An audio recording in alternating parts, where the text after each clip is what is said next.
So Alex is making music and sort of showing the way, fighting with the parents all the time about making music, about having long hair, having these battles. And there were really battles. They were real wars with my parents. Alex was rebellious and he was a pain in the butt.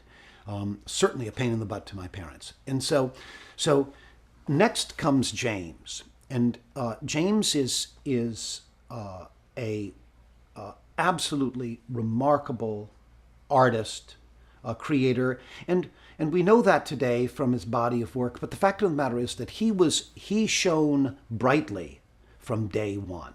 James was a shining star, always, and James was a fascinating little boy, because James always had the sense of, you're going to come to me. I'm not capable of coming to you. There is broken glass here, and I'm going to be so compelling in my delivery and in my interpretation and in who I am that you're going to be willing to walk across that broken glass to get to me. I do not come to you. You have to come to me. I'm simply, psychologically, pathologically incapable of going the other way.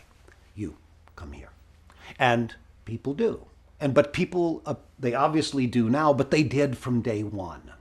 It is a trait he's got. It's a feel he's got. I'm not sure that he recognizes it, but it's quite a remarkable trait. And he would do whatever necessary to get you to come to him. And he's done that from day one. And he's always been a strong and rather larger than life force. And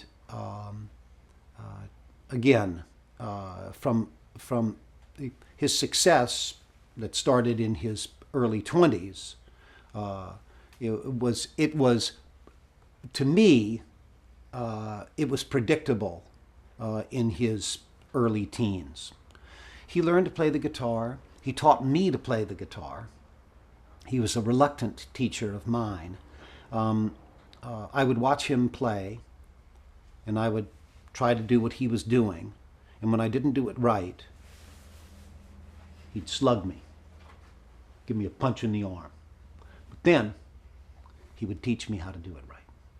And so for the price of a sore shoulder, basically, I had a truly amazing guitar teacher in my brother James.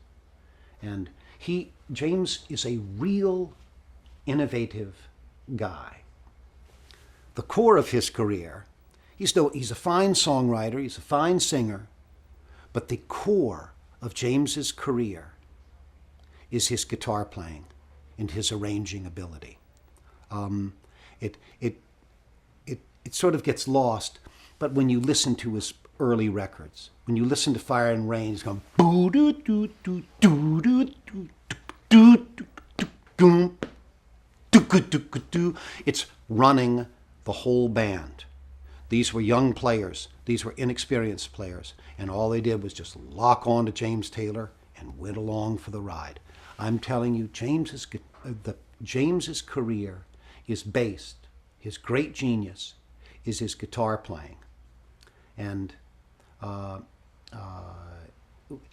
it's funny. I was doing a show affiliated with the Berklee College of Music in Boston, where I'm a professor, and we were doing a 60th anniversary show, and Paul Simon was there.